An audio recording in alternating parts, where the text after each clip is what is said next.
Supreme court ఆదేశాల మేరకు SBI అందించిన ఎలక్టోరల్ బాండ్ల చిట్టాను కేంద్ర ఎన్నికల సంఘం బయటపెట్టింది. ఎలక్టోరల్ బాండ్ల డొనేషన్ వివరాలను అధికారిక వెబ్సైట్ లో పోస్ట్ చేసింది. ఈ వివరాల్లో ఏ రాజకీయ పార్టీకి ఎన్ని డొనేషన్స్ వచ్చాయి, ఎవరెవరు ఎంత ఇచ్చారో పేర్కొన్నారు. 2019 ఏప్రిల్ నుంచి 2024 జనవరి మధ్య కాలంలో ఎలక్టోరల్ బాండ్ల జారీ ద్వారా 12,155 కోట్ల విరాళాలు అందిన విషయాన్ని వెల్లడించింది. అత్యధిక డొనేషన్స్ పొందిన పార్టీగా టాప్ ప్లేస్ లో బీజేపీ ఉంది. ఆ పార్టీకి 6,061 కోట్ల విరాళాలు బాండ్ల ద్వారా అందాయి. ఇక రెండో స్థానంలో ఉన్న టీఎంసీ ఉంది.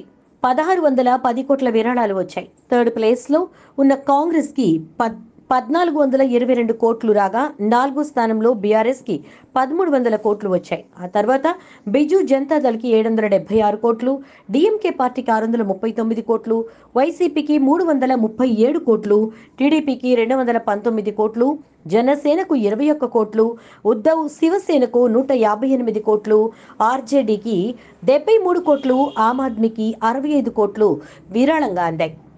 2019 నుంచి 2024 వరకు కూడా రాజకీయ పార్టీలకు అందిన విరాళాల్లో సగానికి సగం కేవలం 23 కంపెనీల నుంచే అందాయి. విరాళాలను అందించిన దాతల లిస్టులో తెలుగు రాష్ట్రాలకు చెందిన చాలా కంపెనీలే ఉన్నాయి. పివి కృష్ణారెడ్డికి చెందిన Megha engineering company, western UP power transmission company, Megha engineering సంస్థ ఎగ్జిక్యూటివ్ చైర్మన్ పిఆర్ రెడ్డి ఈ కంపెనీ బోర్డులో డైరెక్టర్గా ఉన్నారు. తెలంగాణ పారిశ్రామిక దిగ్గజం జూపల్లి రామేశ్వరరావుకు చెందిన మై హోమ్ ఇన్ఫ్రా కూడా లిస్టులో ఉంది.